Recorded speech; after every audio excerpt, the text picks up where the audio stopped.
जय हिंद, जय भारत, भारत माता की जय, वंदे मातरम। सभी 1 अरब 32 करोड़ देशवासियों को मेरा प्रणाम। हिंदू, मुस्लिम, सिख, ईसाई सभी भाइयों को। मैं किसी जाति, किसी धर्म और किसी मतभेद की बात नहीं करूंगा। मैं सिर्फ बात करूंगा राष्ट्र हित और राष्ट्र की, अपने जवानों की, अपने सैनिकों की और अपने सिविल पुलिस के जवानों की। 2022 मतदाता भारत भाग्य विधाता। सभी 1 अरब 32 करोड़ देशवासियों से निवेदन है कि मतदान जरूर करें। लोकतंत्र का महापर्व। उत्तर प्रदेश की चुनाव की तारीखें अनाउंस हो गई हैं और उत्तराखंड और भी राज्यों में इलेक्शन है। आप सभी मतदान करें, चाहे किसी को भी जिताएं।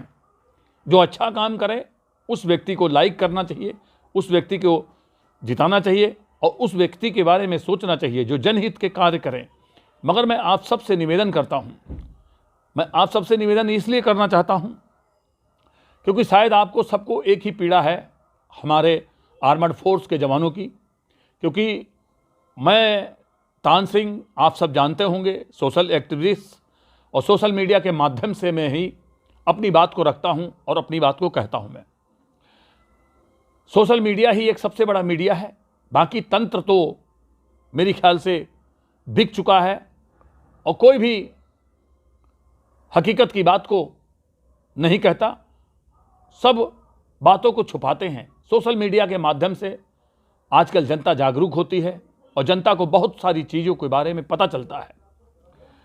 आपने देखा होगा कि हमारे जवानों की, आर्मर्ड फोर्स, पैरामिलिट्री फोर्स के जवानों की पेंशन बंद हुई, सिविल पुलिस के जवानों की पेंशन बंद हुई, मास्टर टीचर की पेंशन बंद हुई। फिर उसके बाद में इनकी तो पेंशन बंद कर दी सरकार ने। मैं ये पूछना चाहता हूं, जितने भी सरकार के अंदर बैठे हुए पक्ष विपक्ष के जो नेता हैं, जो नेता लोग हैं, उन महान लोगों से और उन महान व्यक्तियों से मैं पूछना चाहता हूं कि आप जब विधायक बनते हैं तो विधायक की पेंशन, सांसद बनते हैं तो सांसद की पेंशन, अगर आप और भी किसी सत्ता के पद पे अगर आप विराजमान हुए तो आप उसकी भी पेंशन लेते हैं। अच्छा, तो आपको अधिकार है और हमारे जवानों को अधिकार नहीं है पेंशन का। मैं आपसे पूछना चाहता हूं, हमारे जवान फेस करते हैं और काफ़ी चीज़ों का जवानों को दिक्कत होती है। अपनी जवान पीड़ा अपनी ड्यूटी के दौरान में कह नहीं सकता। अगर वो अपनी पीड़ा अपनी ड्यूटी के दौरान में कहता है तो उसको सस्पेंड और डिसमिस कर दिया जाता है, अगर वो कुछ भी बोलता है, क्योंकि अधिकारी और अफसर आपके अधीन हैं। आपकी बातों को महत्व देते हुए वो जवानों को टॉर्चर और जवानों को पीड़ित ही करते हैं। मगर मैं आप माननीय लोगों से मैं पूछना चाहता हूं, सांसद, विधायक और माननीय देश के सर्वोच्च पद पर बैठे हुए जो नेतागण हैं, मैं उनसे पूछना चाहता हूं, मैं नाम नहीं लेता हूं किसी का, मैं आप सबसे पूछना चाहता हूं कि आप लोगों ने हमारे जवानों की जो पेंशन बंद करी, उसके बाद में आपने पेंशनें चालू कितनी करी? आप सुन लें।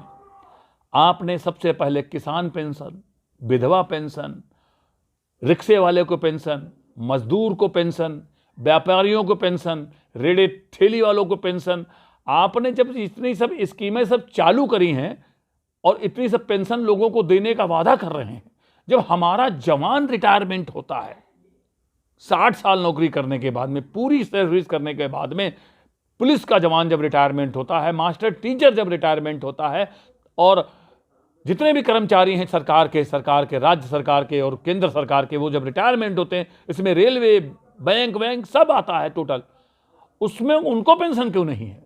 मैं ये सिर्फ पूछना चाहता हूँ, ये बहुत कड़वा सच है। और दुनिया भर की पेंशन आपने झमेले खड़े कर दिए। उनमें से भी मेरे ख्याल से व्यापारियों की भी पेंशन की चर्चा चली थी, बीच में बहुत पहले चली थी, और शायद व्यापारियों को पेंशन लागू हो गई होगी, क्योंकि शायद कुछ पता नहीं है। अभी कल परसों एक वीडियो आया था कि व्यापारी भी पेंशन लेंगे, दोबारा फिर वो वीडियो रिपीट हुआ है।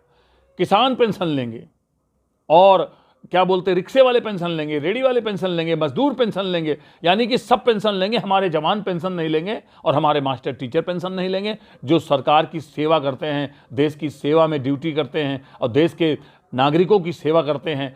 और आप लोग जो बहुत काम करते हैं, आप आते तो हैं एक टूटी हुई गाड़ी पे, 5 साल के अंदर आपके पास करोड़ों अरबों रुपए हो जाता है, हजारों करोड़ों रुपए की आपके पास राशियां इकट्ठा हो जाती हैं, बड़े बड़े मॉल बन जाते हैं, आपके बड़े बड़े फार्म हाउस बन जाते हैं, बड़ी बड़ी डिग्रियां आपके पास चली जाती हैं और बड़ी बड़ी चीज़ें आप बना लेते हैं। ये सब कैसे होता है?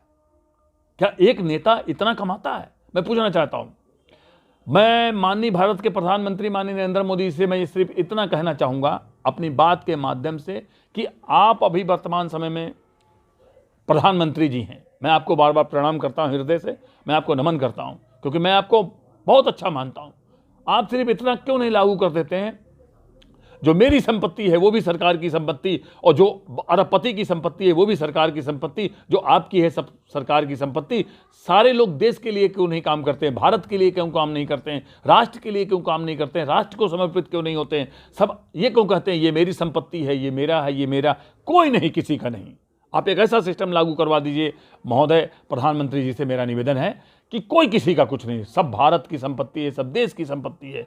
तब हमारे देश से ये सब सिस्टम बंद हो जाएगा, भ्रष्टाचार बंद हो जाएगा, करप्शन बंद हो जाएगा। हम सब जितने भी हैं सब राष्ट्र के लिए काम करें और राष्ट्र की हित के लिए काम करें, हम सिर्फ देश के लिए काम करें। जय हिंद, जय भारत, भारत माता की जय, वंदे मातरम।